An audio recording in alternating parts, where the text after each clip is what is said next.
اللہ پاک قرآن عظیم فرقان حمید میں ارشاد فرماتا ہے الذین ینقضون عہد اللہ من بعد میثاقہ ویقطعون ما امر اللہ بہ ان یوصل ویفسدون فی الارض اولئک هم الخاسرون۔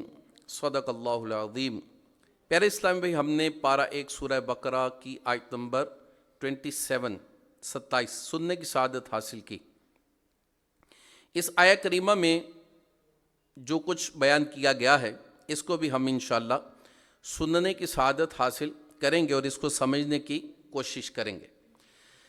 تو اس میں اللہ رب العزت جل جلالہ نے جو باتیں ہمیں ارشاد فرمائی ہیں، اگر آپ کی توجہ رہی تو انشاءاللہ اللہ کی رحمت سے اپنی اصلاح کے بہترین مدنی پھول ملیں گے انشاءاللہ، ہے نا؟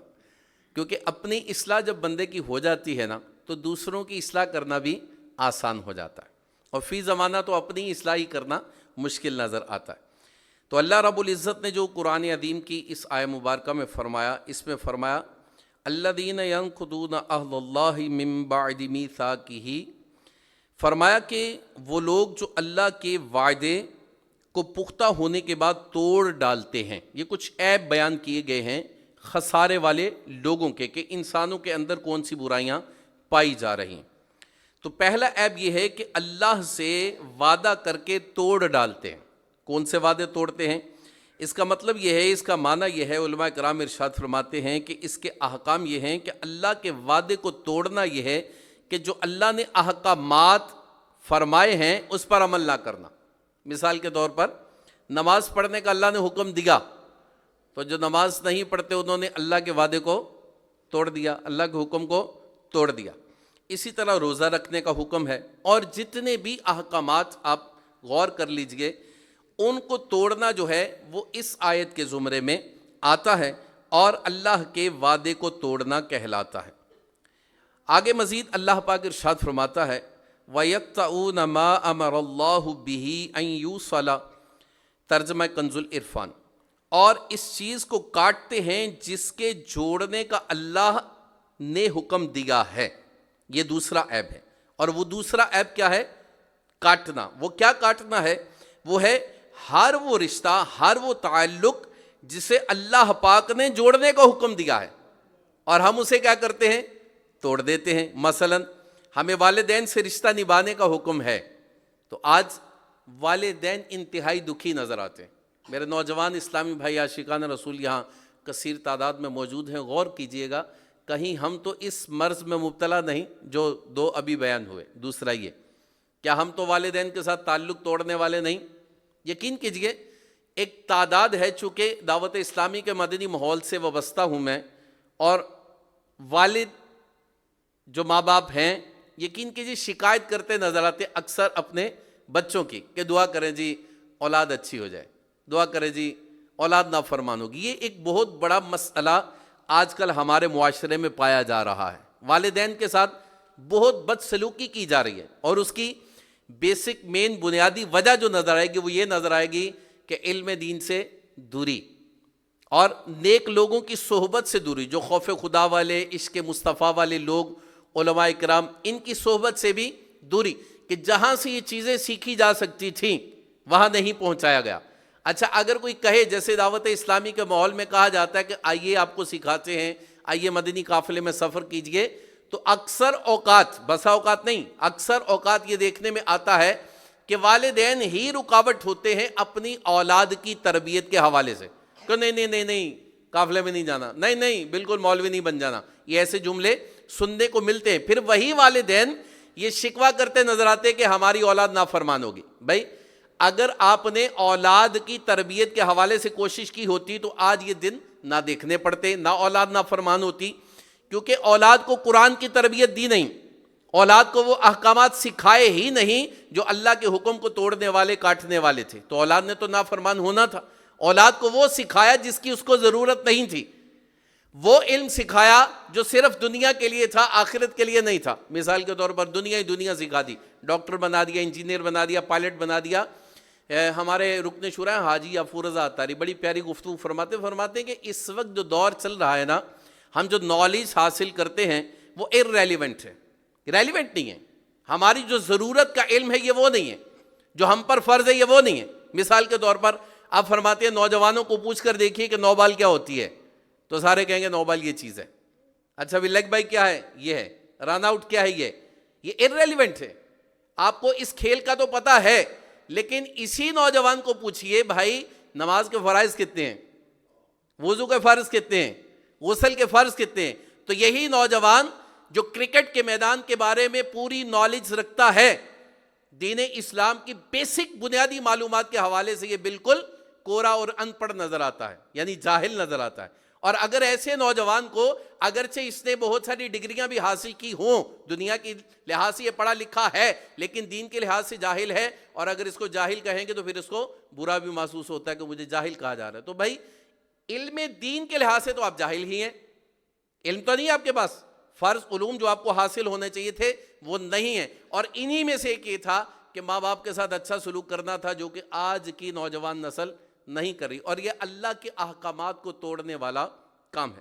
اسی طرح اللہ رب العزت نے بہن بھائیوں سے رشتے جوڑنے کا حکم دیا ہے, اور وہ ذوی الارحام جن کے ساتھ خونی رشتے ہیں ان کے ساتھ تعلقات جوڑنے کا حکم ہے, توڑنے کا حکم نہیں ہے. آج میں بھی غور کروں, آپ بھی غور کیجئے کہ ہم نے کتنے رشتہ داروں سے تعلقات توڑ رکھے ہیں.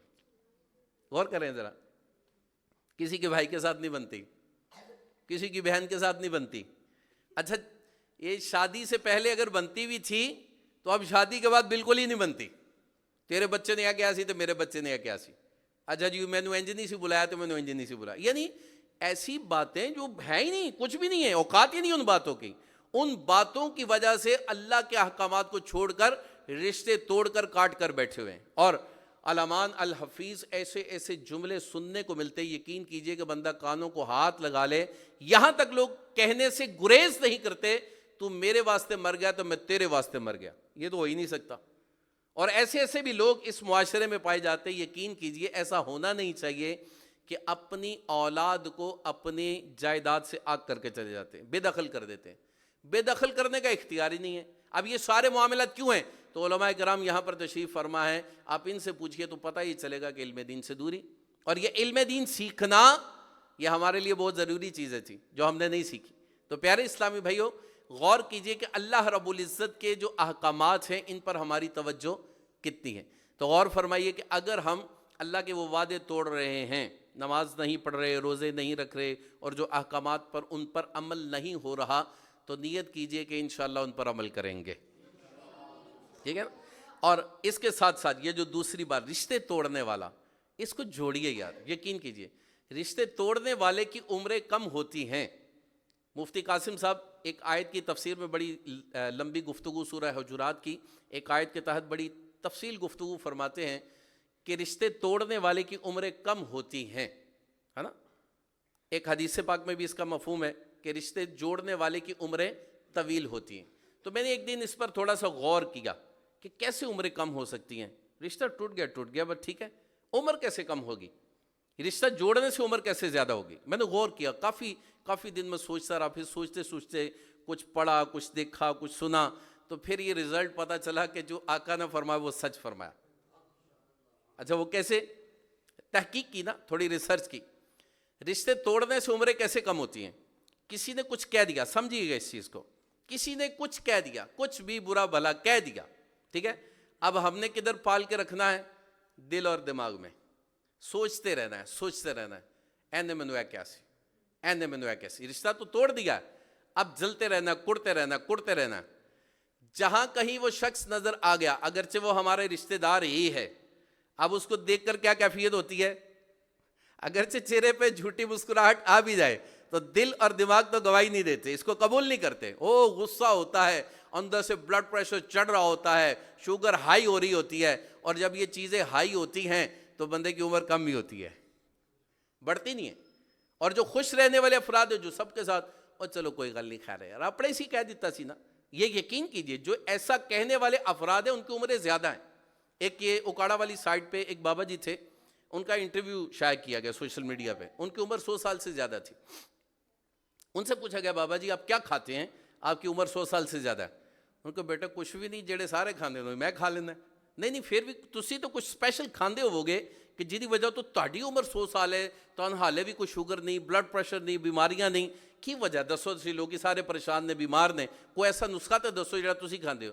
اور انہوں نے کہا جی کہ لوگ جڑی ٹینشناں پریشانیاں لیندے میں لیندے ہی نہیں, یہ وجہ. اگر مجھے کوئی کچھ کہہ بھی دیتا میں کہتا ہوں کوئی بات نہیں. کیوں کہہ دیتے ہیں؟ اے یار اپنا ہے تو انہیں کیا ہے نا, بیگانے دی کی ضرورت ہے کہہ دے آ کے, اپنے تو اس نے کہا ہے نا. اور میرے شیخ طریقت امیر اہل سنت فرماتے ہیں اگر کسی نے کچھ کہہ دیا ہے نا تو کوئی بات نہیں, اپنے نے کہا ہے, اس کو برداشت کر لیجئے, تھوڑا سا صبر کر لیجئے, اس کا بھی اجر آپ کو ملے گا, آپ کی جزا ضائع نہیں ہوگی. اور اگر آپ نے جوابی کارروائی ہی کی اور رشتے کاٹ کر رکھ دیے تو اللہ پاک کے حکم کی نافرمانی کر دی آپ نے. تو فائدہ کس چیز میں ہے, رشتے توڑنے میں یا رشتے جوڑنے میں؟ میرے شیخ طریقت امیر اہل سنت چونکہ اصلاحی موضوعات پر بہت کام کرتے ہیں کہ امت کی اصلاح ہو, امت کی اصلاح ہو, امت کی اصلاح ہو, امت جنت کے راستے پر چلے, اللہ کی نافرمانی کر کے جہنم میں جانے والی نہ بنے. تو رشتے کاٹنا یہ جہنم میں لے جانے والا کام ہے. تو امیر اہل سنت دامت برکاتہم العالیہ نے اس پر رسالے بھی لکھے نا. ایک رسالہ آپ نے لکھا ہے پھوپھی سے سلو کے بارے میں. اچھا آپ پڑھ لیجئے, یقین کیجئے کہ ایسا پیارا رسالہ ہے کہ اگر کوئی پڑھ لے نا تو رشتہ داروں سے ایسے ہاتھ جوڑ جوڑ کے معافی مانگ لے گا کہ سب سے سلو ہو جائے گی انشاءاللہ. یہ پھپھو سے سلو کر لی, یہ رسالہ پڑھ لیں گے تو انشاءاللہ اس کے بارے میں بھی آپ کا ذہن بن جائے گا. اور نیت کیجئے کہ انشاءاللہ ہم رشتے نہیں توڑیں گے. فائدہ کوئی نہیں یار, جن کے ایصال ثواب کے لیے بیٹھے ہیں, اگر یہ رشتے توڑنے والے ہوتے تو اتنے سارے لوگ یہاں پر بیٹھے ہوتے. جن کا خونی تعلق ہی کوئی نہیں تو ان کے ایصال ثواب کے لیے بیٹھے. اچھا اسی آیت مبارکہ کی تیسری بات فرمایا وَيُفْسِدُونَ فِي الْأَرْضِ, اور زمین میں فساد پھیلاتے ہیں. فساد پھیلانے سے کیا مراد ہے؟ اس کی مختلف صورتیں. مطلب یہ کہ ہر وہ کام, ہر وہ حرکت جو ہمارے گھر میں, گلی میں, محلے میں, معاشرے میں بگاڑ کا سبب بنے, ایسے کام کرنا زمین میں فساد پھیلانے میں شامل ہے. مثلا کوئی شخص اعلانیہ گناہ کرتا ہے, اسے دیکھ کر دوسرے لوگ بھی اس کی نقل کرتے ہیں, یہ بھی زمین میں فساد کی ایک صورت ہے کہ اس کے سبب سے لوگ گناہ کی طرف مائل ہوتے ہیں. ایسے ہی اسلام کے خلاف جو باتیں کی جاتی ہیں یہ بھی فساد کے زمرے میں آتی ہیں. سوشل میڈیا کے ذریعے, یوٹیوب, واٹس ایپ یا فیس بک کے ذریعے لوگوں کو گناہ پر اکسایا جاتا ہے, ذہنوں میں فطور برپا کیا جاتا ہے, لوگوں کو اللہ اور رسول کی نافرمانی پر ابھارا جاتا ہے, ولیوں کی بے ادبی پر ابھارا جاتا ہے, قتل و غارت گلی, ظلم و جبر پر اس کی ترغیب دلائی جاتی ہے. اور اس طرح کے معاملات یہ سارے جو ہیں یہ اس کے زمرے میں آتے ہیں, یعنی فساد پھیلانے کے زمرے میں آتے ہیں. تو یہ تین باتیں آج کی اس آیت مبارکہ میں بیان ہوئی. اب میں بھی غور کروں اور آپ بھی غور کیجئے کہ ہمارا ان تین باتوں میں کہیں شمار تو نہیں. اللہ کے احکامات توڑنے میں, نماز چھوڑنے میں, روزے چھوڑنے میں, اللہ کی حدود توڑنے میں ہمارا کوئی حق تو نہیں ہے, کوئی ایسا کوئی کام تو نہیں کر رہے. اگر کر رہے ہیں تو توبہ کر لیجئے دل ہی دل میں کہ انشاءاللہ آئندہ نہیں کروں گا. دوسری بات, اگر ہم نے کسی کے ساتھ تعلقات توڑ رکھے ہیں تو چلیے حافظ نظر عباس صاحب رحمۃ اللہ تعالیٰ علیہ, ان کے ایصال ثواب اجتماع کی برکت سے نیت کیجئے کہ جو روٹھے ٹوٹے رشتہ دار ہیں ان سے بھی صلح کر لیں گے انشاءاللہ, کر لیں گے بھی انشاءاللہ. یقین کیجئے عمر لمبی ہو جائے گی, یہ حقیقت آپ کو بتا رہا ہوں, عمر لمبی ہوگی. صلہ رحمی کرنے والے کی عمر لمبی ہوتی ہے کیونکہ اس کے دل میں کوئی ہے ہی کچھ نہیں کسی کے ساتھ, نہ اس کا بلڈ پریشر ہائی ہونا ہے, نہ اس کی شوگر ہائی ہونی, اس کو جو بھی ملے گا اس نے مسکرا دیا, او میرا پرا ہے جی, سبحان اللہ, میری بہن آ گئی جی, میری پھوپھی آ گئی جی, اور ورنہ اے ساڑھے گھر کیوں آ گئے نہیں. یہ بہت بڑا مز ہے, یقین کریں گھر گھر میں گھس چکا ہے, بنتی نہیں کسی کے ساتھ, اور کسی کو گھر آنا پسند نہیں کرتے اور کسی کے گھر جانا پسند نہیں کرتے. آپ کر کے دیکھ لیجئے, یقین کیجئے کہ ہمارا معاشرہ جو ہے نا یہ جنت نظیر بن جائے گا اگر صرف اس ایک کام کو لے لیں. یہ اس میں دیکھیں حقوق العباد بھی ہے نا, بندوں کے حقوق ہیں. وہ جو دوسری بات ہے اللہ کی حدوں کو توڑنا, وہ تو یہ ہے نا کہ اللہ تعالیٰ جل جلالہ کے احکامات کو توڑنا, نماز چھوڑنا, یہ تو اللہ کے حقوق ہیں, لیکن اس میں تو حقوق العباد بھی ہیں. تو اس پر عمل کرنا یہ بڑی توجہ والا کام ہے. تو اگر ہم صلح کر لیتے ہیں, ہم محبت کر لیتے ہیں تو انشاءاللہ بگاڑ معاشرے کا ختم ہو جائے گا, محبت ہی محبت ہوگی, ہمارا معاشرہ بہت اچھا ہو سکتا ہے. آپ کر کے دیکھیے انشاءاللہ اس کی برکتیں نصیب ہوں گی. اس کی مثال میں آپ کو دیتا ہوں کہ ہمارا ایک ڈرائنگ روم ہے، ٹھیک ہے، اگر ہم ہر رشتے کو اس کی جگہ پر رکھیں اور اس کے انداز کے مطابق اس کو لے کے چلیں جو اس کا حق ہے، چھوٹوں کے ساتھ شفقت کرنا، بڑوں کا ادب کرنا، ان کی توقیر کرنا، تعظیم کرنا، ہر ایک کے مرتبے کے لحاظ سے، تو معاشرہ بہت اچھا بن سکتا ہے۔ اور اگر اس کو بگاڑ میں رکھا جائے تو پھر سارا کچھ بگڑ جاتا ہے۔ مثال کے طور پر ایک ڈرائنگ روم ہے ہمارا، ہمارے گھر کی سب سے بہترین لوکیشن یہ ہوتی ہے، سب سے اچھا کارپیٹ ڈرائنگ روم میں ہوگا، سب سے اچھا صوفہ ڈرائنگ روم میں۔ کیوں؟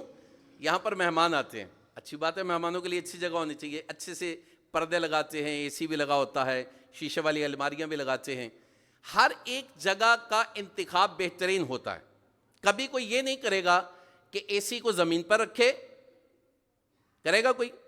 نہیں کرے گا۔ اے سی کی ایک جگہ مخصوص ہے، پنکھا چھت پہ ہے تو چھت پہ ہی رہے گا، کہیں اور نہیں لگائیں گے۔ صوفے سیدھے ہیں تو سیدھے ہوں گے، الٹے کر کے کوئی بھی نہیں رکھتا، کیونکہ سیدھے کا نظام ہے نا۔ جب ساری چیزیں سیدھے رکھنے کا نظام ہے اور ساری چیزیں سیدھی پڑی ہوں گی تو وہ بنے گا ڈرائنگ روم، اور اگر اس کو الٹا پلٹا کر کے رکھ دیں تو پھر آپ اس کو کیا نام دیں گے؟ سٹور روم۔ یہ سارے بولے ہیں سٹور روم، کباڑ خانہ بن جائے گا۔ تو ہم نے اپنے رشتوں کو کیا بنا دیا بھائی جان؟ کباڑ خانہ۔ یقین کریں، بالکل کباڑ کر کے رکھ دیا۔ جو اہمیت قرآن بیان کر رہا ہے، اللہ کے محبوب بیان کر رہے ہیں، علماء بیان کر رہے ہیں، اس کی اہمیت کو ہم سمجھتے نہیں۔ نہیں جی اندے منو کیا میں صلح کرنی ہی نہیں، اے میرے واسطے مر گیا تو میرے واسطے مر گیا۔ اور بسا اوقات تو یوں بھی کہہ دیتے ہیں، نہ اے میرے جنازے چاہے تو نہ ازی دے جنازے جانا ہے۔ شاید آپ نے بھی سنی ہوئی باتیں، میں نے سنی ہے، اور میں نے کئیوں کو سمجھایا، خدا کا خوف کرو یار، مسلمان کے جنازے میں جانے کی تو برکتیں ہیں، اور آپ رشتہ دار کے جنازے کو چھوڑ رہے ہیں۔ تو بہرکیف یہ نفس و شیطان نے ہمیں بہت بھلاوے میں ڈال دیا ہے۔ اگر ہم بھی اپنے آپ کو سنبھالنے کی کوشش کریں تو انشاءاللہ عز و جل ہماری دنیا بھی سنورے گی اور آخرت میں بھی بیڑا ہمارا پار ہو سکتا ہے۔ تو کوشش کریں گے، کوشش کریں گے اس کی طرف۔ تو اس کے لیے ضروری پتہ کیا چیز ہوتی ہے؟ توبہ کرنا بھی بڑا ضروری ہے۔ خالی یہ نہیں ہوتا، یعنی نماز چھوڑیے تو اس کے بارے میں بھی توبہ کرنی پڑے گی، اور اس کی قضا عمری بھی کرنی پڑے گی کہ بھی آئندہ نہیں چھوڑوں گا اور پڑھوں گا۔ روزے بھی جو ہیں زندگی میں چھوٹے، اس کو بھی قضا عمری کے ساتھ ادا کرنا ہوگا، اور توبہ بھی کرنی ہوگی کہ آئندہ نہیں۔ توبہ یہ نہیں ہے جو ہم کہتے ہیں یا اللہ میری توبہ، یا اللہ میری توبہ، یہ توبہ تھوڑی ہے۔ توبہ کے لیے تو یہ ہے کہ اگر آپ نے کوئی گناہ کیا ہے تو اس کو نہ کرنے کا عہد ہو، اور اللہ کی بارگاہ میں رجوع ہو، یا اللہ میں اپنے اس گناہ سے توبہ کرتا ہوں جو میں نے کیا، اب آئندہ یہ نہیں کروں گا، یہ توبہ ہے، اور آئندہ نہ کرے۔ اور اگر پھر وہی کرنا ہے تو پھر یہ توبہ نہیں، یہ تو اپنے ساتھ بھی مذاق ہے، اور یہ تو غلط بات ہے۔ تو اللہ رب العزت جل جلالہ کی بارگاہ میں جو بندہ توبہ کرتا ہے نا، تو حدیث پاک میں آیا کہ توبہ کرنے والا ایسا ہے جیسے اس نے گناہ کیا ہی نہیں گناہ اس نے۔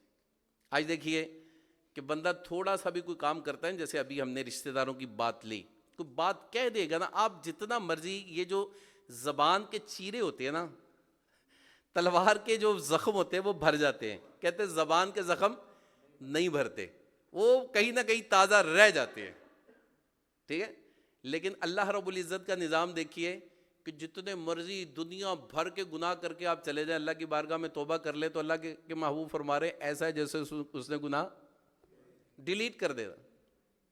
اللہ فرشتوں کو بھی حکم دیتا ہے ڈیلیٹ کر دو، ختم کر دو، یہ گناہ ہے ہی نہیں۔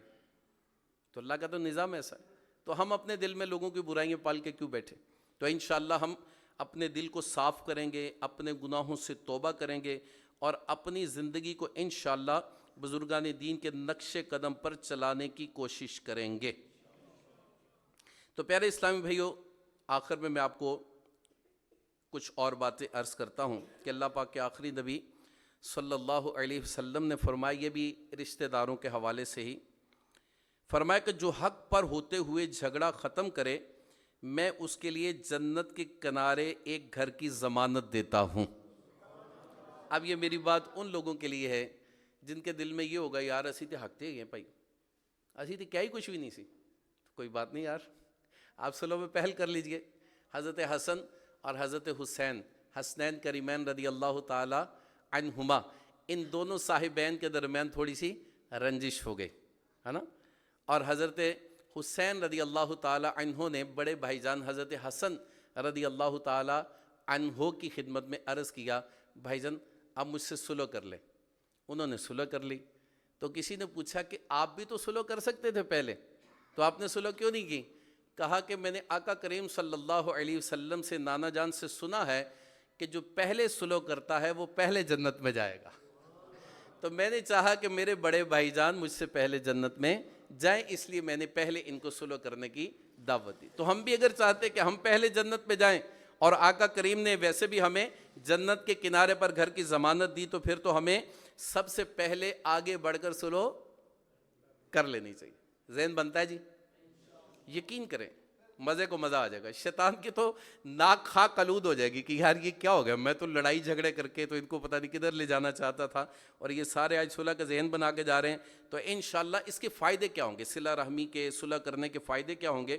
فقی ابو اللہ سمرقندی رحمۃ اللہ تعالی علیہ فرماتے ہیں صلہ رحمی کرنے کے 10 فائدے ہیں جو انہوں نے لکھے. آپ توجہ کیجئے گا. نمبر 1، اللہ پاک کی رضا حاصل ہوتی ہے. رب راضی ہو گیا تو. نمبر 2، لوگوں کی خوشی کا سبب ہے، اور ایک روایت میں ہے کہ جو کسی کے دل میں خوشی داخل کرتا ہے اللہ اسے جنت میں داخل کرتا ہے. نمبر 3، فرشتوں کو مسرت ہوتی ہے، فرشتے بھی اس عمل سے خوش ہوتے ہیں. نمبر 4، مسلمانوں کی طرف سے اس شخص کی تعریف ہوتی ہے کہ یار یہ شخص بڑا اچھا ہے، یہ لڑائی جھگڑے نہیں کرتا، یہ لوگوں کے ساتھ محبت کرنے والا شخص ہے. نمبر 5، شیطان کو اس سے رنج پہنچتا ہے. نمبر 6، عمر بڑھتی ہے. نمبر 7، رزق میں برکت ہوتی ہے. نمبر 8، فوت ہو جانے والے آباء و اجداد یعنی مسلمان باپ دادا اس سے خوش ہوتے ہیں. نمبر 9، آپس میں محبت بڑھتی ہے. نمبر 10، وفات کے بعد اس کے ثواب میں اضافہ ہو جاتا ہے کیونکہ لوگ اس کے حق میں دعائے خیر کرتے رہتے ہیں. اب یہ جو 10ویں بات آئی، اب اس کو آپ حافظ نظر صاحب پر قیاس کر لیجئے، ہے نا، کہ اصال ثواب ان کے انتقال کے بعد دیکھیے کتنے لوگ یہاں پر بیٹھے ان کے اصال ثواب کے لیے. تو پیارے اسلامی بھائی، الحمدللہ عز وجل دعوت اسلامی یہی چاہتی ہے کہ ہمارا معاشرہ جو ہے نا یہ جنت نظیر بن جائے، معاشرہ اچھا ہو جائے، ہم ایک دوسرے کی عزت کرنے والے بن جائیں، قدر کرنے والے بن جائیں. آج ہم دوسروں کی طرف تنقید کرتے نظر آتے ہیں، وہ ایسے کرتا ہے، وہ ایسے کرتا ہے، وہ ایسے کرتا ہے. دوسروں کی طرف ہماری توجہ زیادہ ہو گئی، اپنی اصلاح سے غافل ہو گئے. الیاس قادری صاحب فرماتے ہیں کہ جب بندہ کسی کی طرف اشارہ کرتا ہے نا یہ بندہ ٹھیک نہیں ہے، تو 3 انگلیاں اس کی طرف بھی اشارہ کر رہی ہوتی ہیں کہ یہ 3 گنا یہ بھی ٹھیک نہیں ہے، اس کو زیادہ ٹھیک ہونے کی حاجت ہے. تو اپنی حاجت کو پورا کرنا، اپنی اصلاح کی طرف توجہ کرنا یہ بڑا ضروری ہے. اور جب بندہ اپنی اصلاح سے غافل ہوتا ہے، میں ٹھیک ہوں، تو پھر اس کی جو ہے وہ شامت آتی ہے اور یہ پھر اس طرح کے اعمال کی طرف جاتا ہے. تو اپنی اصلاح سے کبھی بھی غافل نہیں ہونا چاہیے، اپنی اصلاح کو سب سے پہلے مد نظر رکھنا چاہیے. انشاءاللہ اس کے بہت سارے فائدے ہوتے ہیں. اور پھر دوسروں کی اصلاح کے لیے کوشش کرنا، یہ الحمدللہ امیر اہل سنت الیاس قادری صاحب نے ہمیں مدنی مقصد دیا ہے. اور یہ صرف، یہ غور کیجئے، دعوت اسلامی جو ہے میں آپ کو بتاتا چلوں، یہ صرف امیر اہل سنت کے مریدوں کی تحریک نہیں ہے، اتاریوں کی، یہ ساری اہل سنت کی تحریک الحمدللہ، ہے نا. اب ہمارے حاجی واجد صاحب یہ نقشبندی ہیں اور دعوت اسلامی کا بہت کام کیا انہوں نے. حاجی آج صاحب رحمۃ اللہ علیہ یہ بھی نقشبندی تھے اور دعوت اسلامی کا بہت کام کیا انہوں نے. ابھی بھی جو دعوت اسلامی کی سینئر مینجمنٹ ہے نا، جنہیں ہم اراکین شورا کہتے ہیں، اس میں بھی کئی ایک ایسے ہیں جو امیر اہل سنت کے مرید نہیں ہیں. یہ آپ کا ذہن میں کلیئر کرتا چلوں کہ دعوت اسلامی تمام اہل سنت کی تحریک ہے، صرف امیر اہل سنت کے مریدوں کی تحریک نہیں ہے. کوئی چشتی ہے، نقشبندی ہے، سہروردی ہے، وہ کسی بھی سلسلے سے تعلق رکھتا ہے، وہ آئے دعوت اسلامی اس کی ہے. آئیے مل جل کے کام کرتے ہیں، مل جل کے کر ہی رہے ہیں اور انشاءاللہ آئندہ بھی کرتے رہیں گے. میرے شیخ طریقت امیر اہل سنت یہاں تک فرماتی ہے، یہ جو اصال ثواب اجتماع کے لیے ہم بیٹھے ہیں نا، یقین کیجئے یہ بھی امیر اہل سنت کی تربیت کی برکت ہے. آپ فرماتے ہیں کہ علماء اہل سنت ہمارے سروں کے تاج ہیں. یہ جملہ آپ کا بہت پیارا، علماء اہل سنت، آپ بھی بولیے، علماء اہل سنت ہمارے سروں کے تاج ہیں، لیکن مجھے بڑی افسوس کے ساتھ یہ بات کہنی پڑتی ہے کہ عوام اہل سنت میں بھی علماء اہل سنت کی وہ قدر نظر نہیں آتی۔ یقین کریں، ایسی سی باتیں بسا اوقات اغیار کے ساتھ بیٹھ کے اپنے منہ سے نکالتے نظر آتے ہیں کہ دل دکھ جاتا ہے کہ یار یہ ہیں اہل سنت لیکن یہ باتیں کیسی کر رہے ہیں، نہیں پتا ہوتا۔ تو اہل سنت کم از کم یہ تو باادب لوگ ہیں، اور انہیں علماء اہل سنت کا ادب کرنا ہی چاہیے۔ جتنے بھی علماء اہل سنت ہیں ادب کرنا چاہیے، با ادب با نصیب۔ اور یقین کیجئے یہ عالم بننا یہ چھوٹی بات نہیں ہے۔ یہ 7 سال 8 سال پڑھنا، اپنے گھر سے بے گھر ہو کے رہنا، اور تنگیاں اور صعوبتیں اور مشکلیں برداشت کرنا، یہ بڑی تکلیف کے ساتھ بندہ اس منزل تک پہنچتا ہے، یقین کیجئے۔ اور جو پہنچے ہیں نا، کبھی ان کے ساتھ ان کی رودات سن کے دیکھیے کتنی تکلیفیں انہوں نے برداشت کی ہوتی ہیں علماء نے، اور پھر جس منزل تک پہنچتے ہیں اور پھر لوگ باتیں کرتے جی اے مولویہ نے انج کرتا ہے، اے مولویہ نے انج کرتا ہے۔ بھائی مولویہ نے کی کر دیتا؟ مولویہ نے تو دین بچا بچا کے ہم تک پہنچایا، آپ نے کیا کر دیا؟ چلیے مولویوں نے بگاڑ دیا، آپ نے کون سا سنوار دیا؟ وہ کارنامے بتا دیجئے بھائی۔ ہم علماء کی خدمت میں عرض کر دیتے ہیں بھائی آپ نے یہ خرابی کی ہے، انہوں نے یہ صحیح کیا، آپ بھی صحیح کر لیجئے۔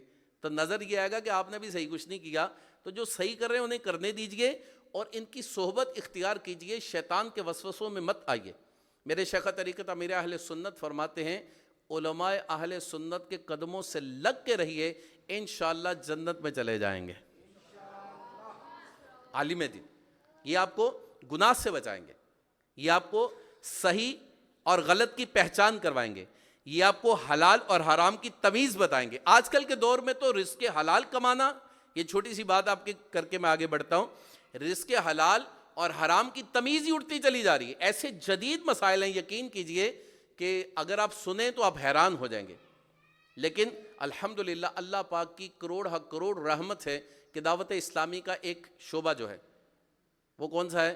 وہ دارالافتاء اہل سنت بھی قائم ہے الحمدللہ، جہاں سے مفتیان کرام فتوے بھی جاری کرتے ہیں، اور خاص طور پر ایک شعبہ جو ہے وہ بزنس مین کمیونٹی کے لیے بھی بنا دیا گیا ہے۔ اس وقت تک الحمدللہ عز و جل ملک پاکستان اور پاکستان سے باہر دعوت اسلامی کے الحمدللہ عز و جل 6000 سے زیادہ مدارس بن چکے ہیں، جس میں علماء بھی تیار ہو رہے ہیں، جس میں حفاظ بھی تیار ہو رہے ہیں۔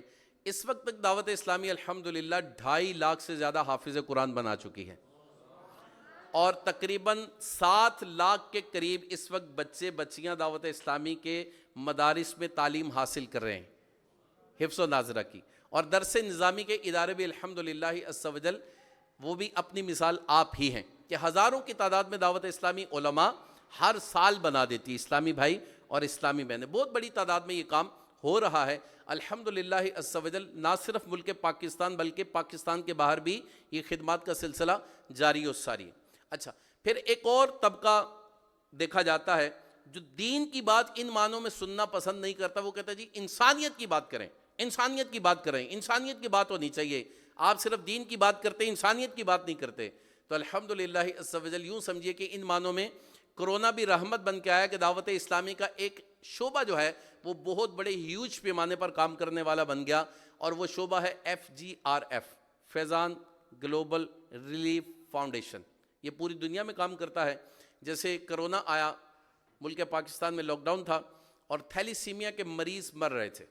امیر اہل سنت الیاس قادری صاحب کی خدمت میں عرض کیا گیا کہ ہمارے بچوں کو بچائیے، کسی طریقے سے خون چاہیے۔ تو آپ نے مدنی چینل پر بیٹھ کے کہا، یوں بازو چڑھاتے ہوئے، مجھے آج بھی وہ دن یاد ہے، اور کہا کہ میری عمر 70 سال سے زیادہ، اگر کسی کو میرا خون چاہیے تو لے لیجئے۔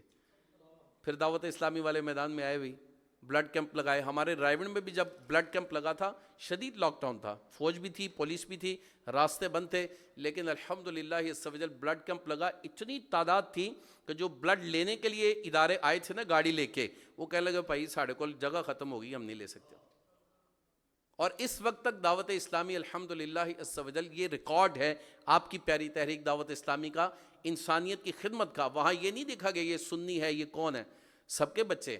تو وہاں پر الحمدللہ دعوت اسلامی نے خدمت کی، اور کیسی خدمت کی کہ ابھی تک دعوت اسلامی 80,000 سے زیادہ بلڈ بینک ڈونیٹ کر چکی ہے۔ 80,000 پوری دنیا میں کسی کا ریکارڈ نہیں ہوگا، دعوت اسلامی کا ہے الحمدللہ۔ اسی کے ساتھ دعوت اسلامی نے ان دنوں میں راشن بھی تقسیم کیا، غریبوں کی پیسوں کے ساتھ مدد بھی کی۔ خاص طور پر میرے پیر صاحب چونکہ سادات کرام کا بہت ادب کرتے ہیں، تو آپ نے کہا کہ سادات کی بہت خدمت کرو یار۔ یہ وہ لوگ ہیں سادات اور علماء، یقین کیجئے ان سے بہت پیار کیا کریں یار۔ یہ وہ لوگ ہیں آئمہ، مسجدوں کے آئمہ، یہ وہ لوگ ہیں جو کسی کے آگے یوں نہیں کرتے، سفید پوش ہوتے ہیں۔ آپ مدنی مذاکرے دیکھیں نا امیر اہل سنت کے ہفتے کو، آپ کو پتہ چلے کہ آپ کے دل کی کڑن ان حضرات کے بارے میں کیا ہے، علماء، آئمہ اور سادات کرام، کہ کسی کے آگے یوں نہیں کرتے یار میری حاجت ہے تو دو۔ آپ فرماتے خود دو نا یار، ان کو خود دینا چاہیے، ان حضرات کو خود آگے بڑھ کر ان کی خدمتیں کرنی، احسان نہیں، ان کا احسان ہے کہ آپ کا پیسہ قبول کریں گے، یقین کریں۔ اور جن لوگوں کو ہم نے دینا شروع کر دیا ہے، یہ تو تماشا بنا کے رکھ دیا۔ کن لوگوں کو دیتے ہیں؟ جن کو ہم نعت خواں کہتے ہیں، پتہ نہیں ان کو علماء، بعض علماء تو کہتے ہیں یہ نعت خواں ہے ہی نہیں، یہ جو انہوں نے تماشے آج کل وہ سٹیج پر ممبروں پر لگانے شروع کر دیے نا، اب تو ڈانس والی کیفیت اور پتہ نہیں کدھر کدھر محفل نعت کو لے جانا شروع کر دیا ہے، بالکل ہی بے ہنگم سا کر دیا ہے۔ یعنی محفل نعت کا جو ذوق و شوق تھا وہ اٹھتا چلا جا رہا ہے، اور پھر اغیار طرح طرح کی تنقیدیں کرتے ہیں۔ بہرکیف دعوت اسلامی کا انداز اس میں بھی آپ کے سامنے ہے، نرالا ہے الحمدللہ عز و جل۔ تو یہاں میں آپ کی توجہ دلاؤں کہ میرے امیر اہل سنت نے کرونا کے ایام میں بھی کہا کہ ہم نے ان کی خدمتیں کرنی ہیں، تو الحمدللہ علماء، آئمہ اور سادات کرام ان کی خدمتوں میں بھی بھرپور حصہ لیا گیا۔ پھر وقت کے ساتھ ساتھ چونکہ دنیا میں ہم رہتے ہیں، ڈیزاسٹرز کچھ نہ کچھ آتے رہتے ہیں، تو ملک پاکستان میں پھر سیلاب آ گیا، تو یہاں پر آپ جنوبی پنجاب کی پٹی کی طرف چلے جائیے تو دعوت اسلامی جن لوگوں کے گھر بہہ گئے تھے الحمدللہ عز و جل اس وقت تک 6000 کے قریب گھر بنا کے ان کے حوالے کر چکی، مسجدیں بنا کے چابیاں ان کے حوالے کر چکی، لو بھائی چلائیے خدمت کیجیے الحمدللہ۔ پھر آپ نے دیکھا ہوگا ترکی میں زلزلہ آیا تو سب سے پہلے کون پہنچا وہاں پہ؟ دیکھا ہی ہوگا نا آپ نے، جو سوشل میڈیا دیکھتے ہیں، کون پہنچا وہاں پہ؟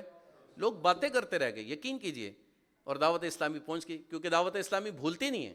اور آج بھی میں آپ کو بتاؤں سردی ہے وہاں پہ، اور وہاں پر کیمپنگ کی جا رہی ہے، وہاں پر گرم بستروں کا انتظام کیا جا رہا ہے، وہاں پر ان کی مینجمنٹ کے ساتھ مل کر ان لوگوں کے لیے خدمت کی جا رہی ہے جن کے پاس کھانا نہیں ہے، گرم بستر نہیں ہے، ادویات نہیں ہیں۔ ہم نعرے لگا کے ٹھنڈے ہو جانے والے لوگ ہیں، یقین کریں، اور دعوت اسلامی بھولتی نہیں۔